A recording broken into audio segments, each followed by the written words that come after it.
Hereford and Worcester Fire Service has been given £4.2 million to move its headquarters and merge 3 stations. The government money will see the fire service join West Mercia Police at its headquarters at Hindlip Hall near Worcester. In addition, 3 fire stations in the Wye Forest area are expected to be replaced by a single building. Construction has officially finished at Derby's multi-million-pound velodrome and sports arena. Builders handed over the keys to the Pride Park complex at a celebration involving cyclists, athletes and musicians. It cost £27 million to build and will be the region's first ever velodrome. We've got the track, which is the timber track for the velodrome, which is 250 metres long, made up of over 26 miles of timber, 265,000 nails that put it all together.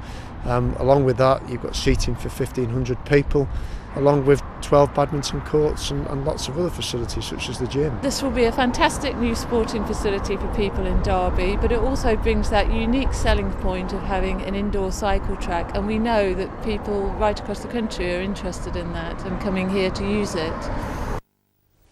Well, the time has come at 6:15. Still plenty more to come on ITV News Central, including we meet the illustrator who helped bring many of our favourite Ladybird books to life. Plus, the parliamentary pet that's top dog in the House of Commons. And you're going to need your umbrellas here in the West Midlands. Rain is on the way. I have all the information about where and when in my full forecast later on in the programme.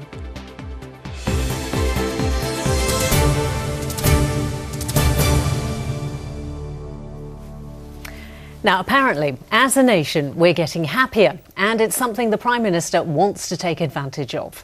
The government believes the happier we are, the more successful the nation will become. Well, ahead of our Tonight programme this evening here on ITV, David Wood reports on the new role happiness is playing in British politics. Smiling and laughing may seem simple, but the government says they're important. But what actually makes people happy? I think part of being happy is enjoying what you do every day, from the mundane jobs to the bigger jobs as well. One of the things, obviously, is being successful in my work and business life. That's hugely important. Maybe enough money to go on a really super holiday. What would make me happier in life? To fulfil a dream of owning my own Aston Martin. For 4 years, the government has been trying to measure our happiness. The latest results show almost 3/4 of us have high happiness.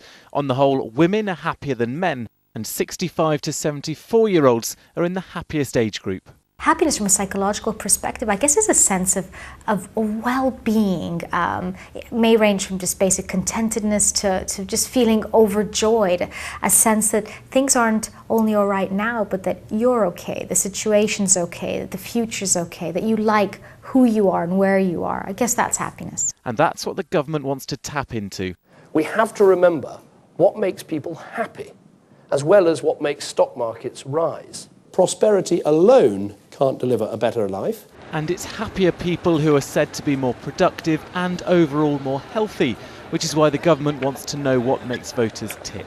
But not everyone says it's that important. I think the collection of happiness data by the government and the use of that data to plan policy is worse than a waste of money. The idea that the government can somehow aggregate the information about happiness into one single measure and then pull policy levers in order to raise the aggregate happiness of the nation is just a conceit.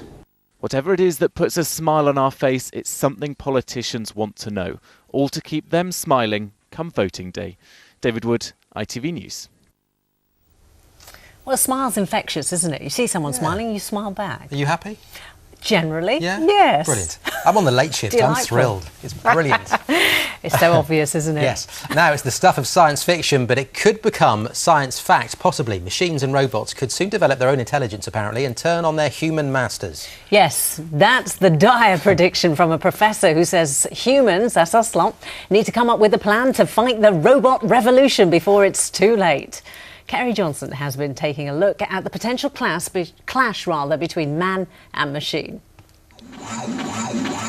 The robots are on the march and they're ready for battle. But our obsession with machines could eventually be our downfall, according to one professor who's predicting the rise of a new artificial super intelligence. We don't know how long it will take, but eventually machines will surpass us. I think we'll figure out how to replicate the same general intelligence, the same general learning algorithms that makes it possible for humans to learn any of a wide variety of different jobs. And that's where the danger lies, as the machines could decide to do away with their human creators. It's a theory that hundreds of intellectuals turned out to hear in a chilling lecture given by the professor. So, how scared should we be? I'd say I was quite scared, yeah, absolutely. I think there's a good chance that by the end of the century we'll have machines that are smarter than humans, and at that point, who knows what's going to happen. It is very enlightening. I mean, for the first time I actually thought deeply about where we are headed towards. He doesn't look very frightened, so perhaps we shouldn't be scared yet. But there's still hope for us mere humans. Professor Bostrom says we still have time to thwart the impending disaster. I think what we've got to do is to figure out how to engineer a motivation system for a seed artificial intelligence such that when it grows into superintelligence, it will retain values that are friendly to human and beneficial. So, for our own safety, we need to create crowd-pleasing robots rather than menacing monsters. Cary Johnston, ITV News. What did he say by the end of the century, machines smarter than humans? Potentially. That's already here. My toaster is smarter than me. It's the only thing in my house that knows how to do the toast properly. As long as you know where the on-off button is, yes? Yeah, absolutely. Now, let's revel in the past, shall we? Because if you looked on the shelves of many homes in the last 60 or 70 years, chances are you'll see a Ladybird book sitting there. Now, they were small, they were cheap, incredibly popular with children and with adults alike. Yes, this weekend is the start of celebrations to mark their 100th anniversary, and in the second part of her look at Ladybird, Jane Hesketh meets a former illustrator of these much-loved children's stories.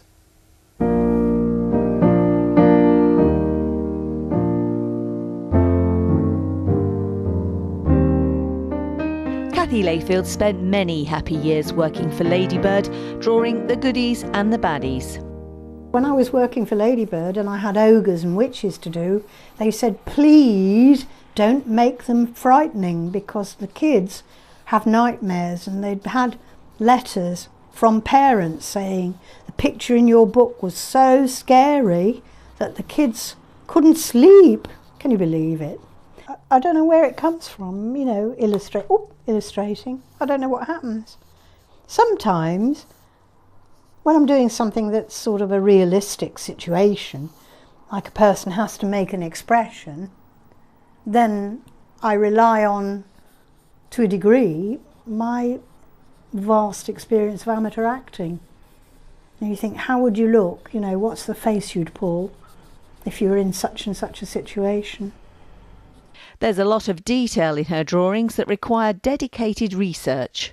In the very first full book I did was Red Riding Hood, and even that I had to research wolves, for example, because they're not around every corner. And at that time I happened to have a trip to Hamburg, and I took myself off to the zoo in Hamburg and did some sketches of wolves. It wasn't all plain sailing, even with Kathy's talent. The Goose Girl was a particular headache. This particular illustration here gave me the greatest trouble. I don't know how many times it got sent back. The thing is, I didn't have anyone to model for me. I certainly didn't have a horse in the garden. And to get a lady sitting on a horse, turning round and pointing to somebody, I couldn't work it out. And I did keep getting it wrong. There were lots of things in The Goose Girl that gave me trouble. But in the end, surprisingly, when I looked through all my work, that's probably one of the more successful books. Some of Kathy's drawings feature in this new Ladybird book of 500 front covers, published to celebrate their centenary. Ladybird was taken over by Penguin Publishing in 1999, but the brand is still going strong and is adapting to the changing times. Well, we're a modern publisher. We have to be. You have to adapt. Essentially, Ladybird has lots of content, and that content doesn't just have to live in book format. We do make apps, we make ebooks, and also we make television programs. I think the secret to Ladybird's success is really putting the child at the real centre of everything that we do. We support parents, teachers, and we nurture children on their journey to lifelong reading. Peppa Pig may have replaced Peter and Jane in the popularity stakes, but these much-loved little books are still engaging children today as much as they were 100 years ago. Jane Hesketh, ITV News, Leicestershire.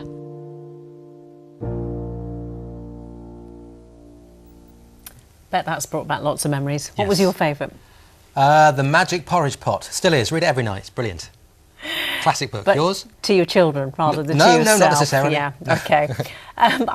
What Jane mentioned, actually, Peter and Jane and Pat the Dog, the reading series. That's how I learned to read. So, yeah, lots of memories. Lovely. Yes, me too. Let's try it out. The national and international news is a few moments away. Let's have a look at what's coming up. With the details, here's Mark Austin.